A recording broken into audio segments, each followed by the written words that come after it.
अभी तक इस सीरीज के 3 एपिसोड आए हैं। आपको पहले उन 3 एपिसोड की एक्सप्लेनेशन वीडियो देखनी होगी। उसका लिंक हमने डिस्क्रिप्शन में दिया है, तभी आपको आगे के एपिसोड में क्या हो रहा है उसका पता चलेगा। तो चलिए एपिसोड 4 की एक्सप्लेनेशन की तरफ बढ़ते हैं। एपिसोड 4 शुरू होता है। लिंगटन भी हमें उसी क्यूब में जा रहा दिखाई देता है। दूसरी तरफ उस क्यूब से जेसन और एमेंडा एक पैरेलल यूनिवर्स में आते हैं। तब वे देखते हैं कि वेलोसिटी लैब एक खंडहर में बदल गई है, और जब वे बाहर आते हैं तब वे देखते हैं कि इस यूनिवर्स की दुनिया पूरी तरह से बर्बाद हो गई है। आसपास की बिल्डिंग नीचे गिर रही है। फिर वे दोनों वापस दौड़कर उसी क्यूब में आ जाते हैं और फिर एक बार इंजेक्शन लगाकर क्यूब में सुपर पोजिशन स्टेट में पहुंच जाते हैं। यहाँ एमेंडा जेसन से पूछती है कि हम ऐसे आगे कहाँ तक जा सकते हैं। तब जेसन बताता है कि यह मल्टीवर्स है, ये इन्फिनाइट होता है, और जब वे क्यूब में होते हैं तब वे सुपर पोजिशन स्टेट में होते हैं, और जैसे ही वे क्यूब का दरवाज़ा खोलते हैं तब वे एक रियलिटी में पहुंच जाते हैं। दूसरी तरफ हम देखते हैं कि लिंगटन भी सुपरपोजिशन स्टेट में होता है और वो जेसन और एमेंडा को ढूंढ रहा था।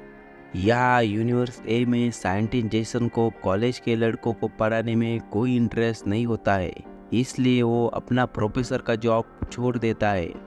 अब यहाँ दूसरी तरफ असली जेसन और एमेंडा क्यूब का बार बार दरवाजा खोलते हैं, पर वे देखते हैं कि ज्यादातर यूनिवर्स बर्बाद हो चुके हैं। जैसे कि किसी यूनिवर्स पर बस पानी ही पानी होता है, एक यूनिवर्स में कोई एटमॉस्फेयर नहीं होता है, और सन भी अर्थ के बहुत पास होता है, जिसकी वजह से जल्द से वो दरवाजा बंद कर देते हैं। एक यूनिवर्स में सिर्फ और सिर्फ जंगल होता है। ऐसे ही कोई यूनिवर्स जमीन के नीचे होता है तो किसी में डायनासोरस होते हैं।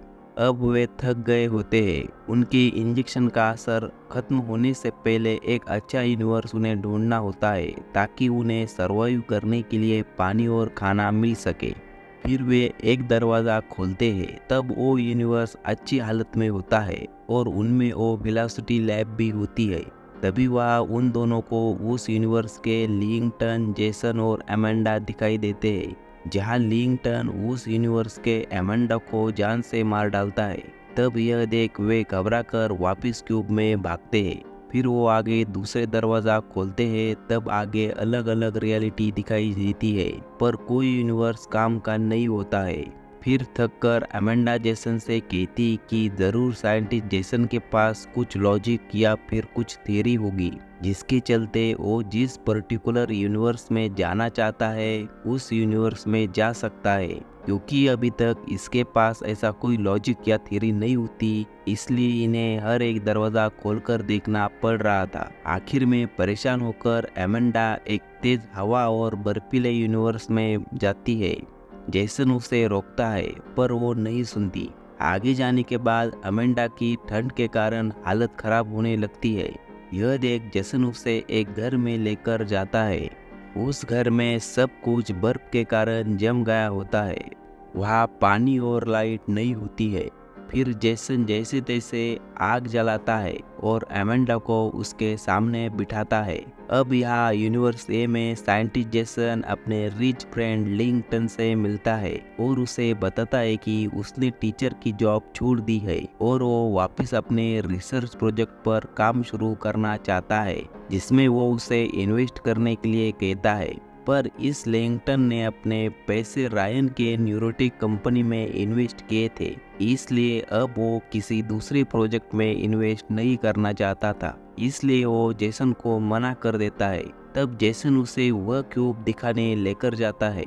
आगे दूसरी तरफ यह बर्फीले यूनिवर्स में जेसन सुबह होने पर घर से बाहर आता है। तब उसे सभी तरफ बर्फ ही बर्फ दिखाई देती है और वो देखता है कि वो क्यूब भी बर्फ के नीचे कहीं खो गया है। और जब जेसन और एमेंडा बातें कर रहे होते हैं तब उन्हें पता चलता है कि वो जिस यूनिवर्स के बारे में अनकॉन्शियसली सोचते हैं उसी यूनिवर्स में वो पहुंच जाते हैं। और अब उन्हें पता चल गया था कि उन्हें जिस यूनिवर्स में जाना है उस यूनिवर्स के बारे में सोचना है। अब वे वापस बर्फ में क्यूब को ढूंढकर उसमें पहुंच जाते हैं।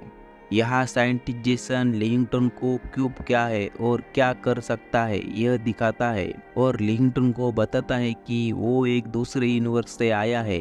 फिर लिंगटन उसके साथ इस रिसर्च को आगे पूर्ण करने के लिए तैयार होता है और जब लिंगटन उसे पूछता है कि तुम इसी यूनिवर्स में क्यों आए, तब जेसन उसे बताता है कि उसने जिंदगी में जो गलतियां की है उसे सुधारने के लिए वो इस यूनिवर्स में आया है।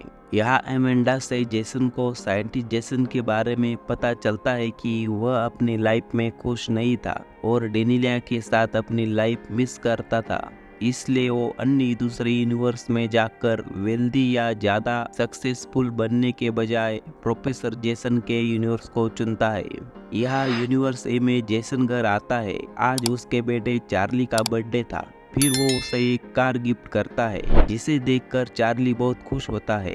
तब डेनिलिया उसे कहती है कि तुम ये क्या कर रहे हो, हमारे पास इतने पैसे नहीं है। तब जेसन उसे कहता है कि मैंने टीचर की जॉब छोड़ दी है और तुम भी अब अपने पैशन को फॉलो करो, यानी पेंटिंग करो। और फिर कहता है कि उसके रिसर्च प्रोजेक्ट के लिए एक इन्वेस्टर मिल गया है और अब पैसों का कोई टेंशन लेने की जरूरत नहीं है। फिर तीनों चार्ली की नई कार में राइड के लिए निकल जाते हैं और फिर एपिसोड के आखिर में हम देखते हैं कि यूनिवर्स बी का लिंगटन अभी भी क्यूब में फंसा होता है। अभी तक उसे सही हैबिटेबल यूनिवर्स नहीं मिला था, जिसके कारण वो बहुत ज्यादा थक और जख्मी हो गया है और इसी पर एपिसोड 4 खत्म होता है।